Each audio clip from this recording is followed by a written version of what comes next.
Hola, bienvenido al quinto episodio de Adivina la ciudad. Ya sabes, yo te doy las pistas y tú adivinas a qué ciudad estoy viajando. ¡Empezamos!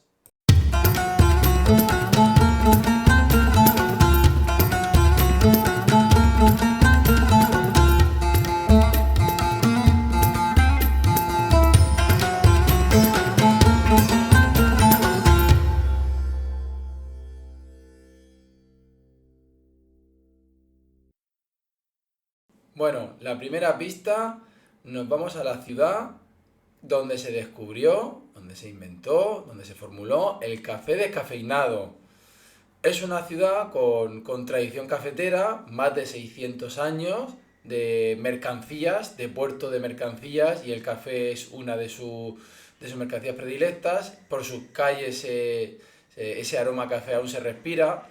Hasta hace no muchos años, en 1960, 1970, aún quedaban más de 110 fábricas de café.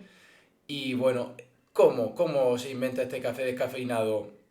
Parece ser que uno de estos empresarios fallece joven a los 56 años y los médicos pensaron que era por un exceso de cafeína. Entonces su hijo, eh, a raíz de un cargamento que se disolvió con agua salina, con agua del mar, vio que perdió cantidad de cafeína, pero no mucho de sabor.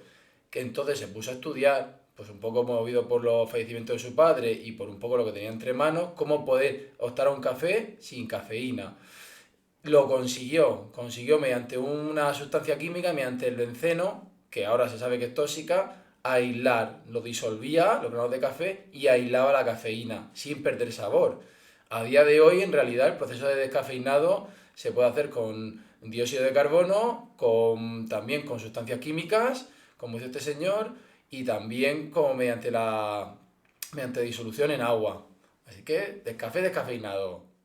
La pista número 2 nos lleva a esta moneda europea común, pero no al euro, sino a su antecesor, al ECU.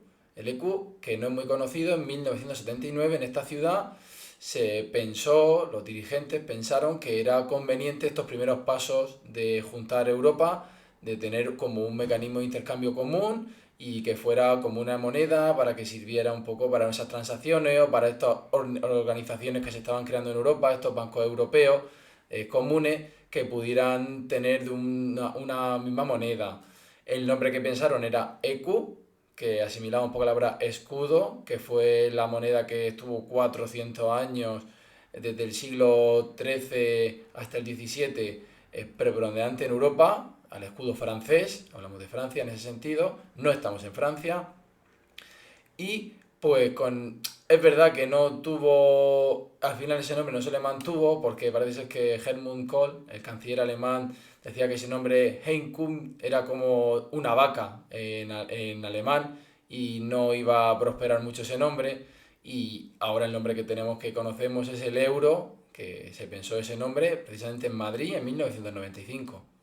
La pista número 3 nos lleva a la construcción en alta mar más antigua del mundo. Está a 30 millas náuticas de nuestra ciudad, que es como lo más cercano que hay. ¿Cuándo se construye? En 1885, y es un faro, pero no es el faro más antiguo del mundo, ese sería el faro de Hércules, que está en España, en La Coruña. Entonces, este faro, que ha estado funcionando desde el 85, desde 1885 hasta hace nada, hasta 1986, servía como guía para todos estos barcos, que hemos dicho que era un puerto con muchísimas mercancías y además en una zona bastante complicada.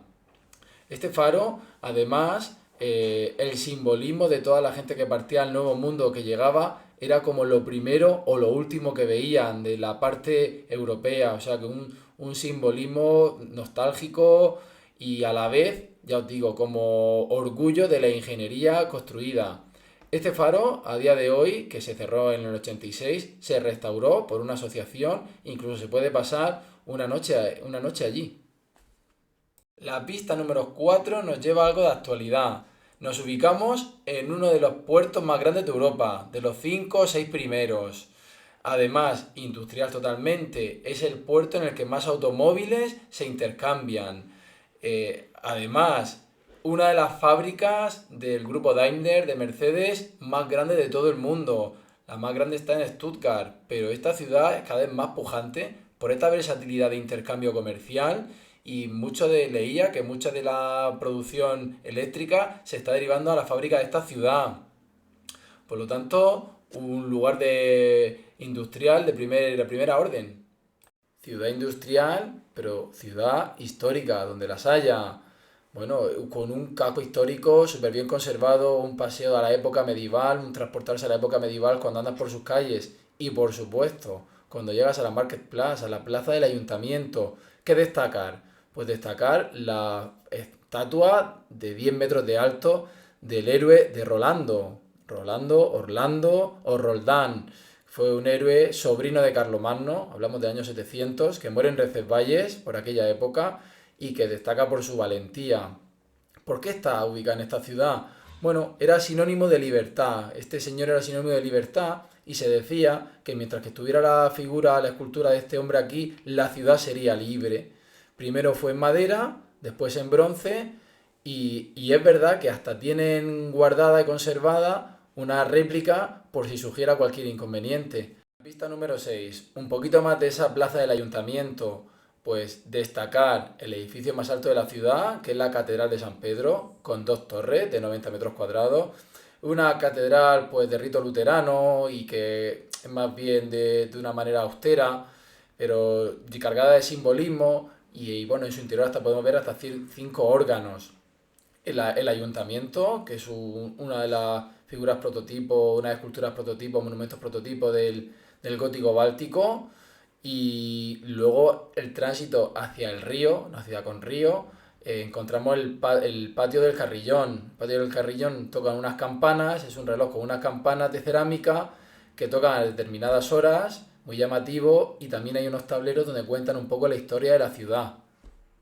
Bueno, la última pista. Nos vamos a un cuento de los hermanos Grimm. Un cuento en el que un perro, un gato, un gallo y un burro van a ser sacrificados por su dueño porque considera que son ya muy mayores y que no aportan nada más que gasto en comida.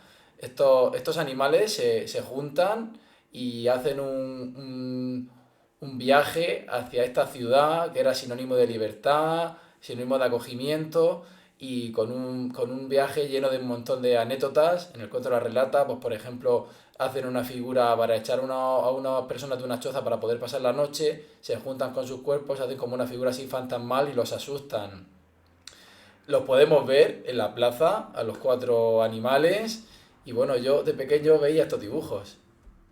Bueno, no voy a dar más pistas, ya con 7 tengo alguna más, pero me parece que la ciudad viene ya muy nutrida de acontecimientos, de cosas actuales y seguramente ya podéis imaginaros por dónde está. Deciros que el río que pasa por la ciudad se llama Weser, que cruza buena parte del país. Y nada, lo que os digo siempre, si tenéis ideas, si queréis comentarme la ciudad por privado o aquí en comentarios, yo encantado. Y lo que me ayuda un montón, desde luego, es que me deis a me gusta este vídeo y sobre todo que os suscribáis. Nos vemos en el siguiente.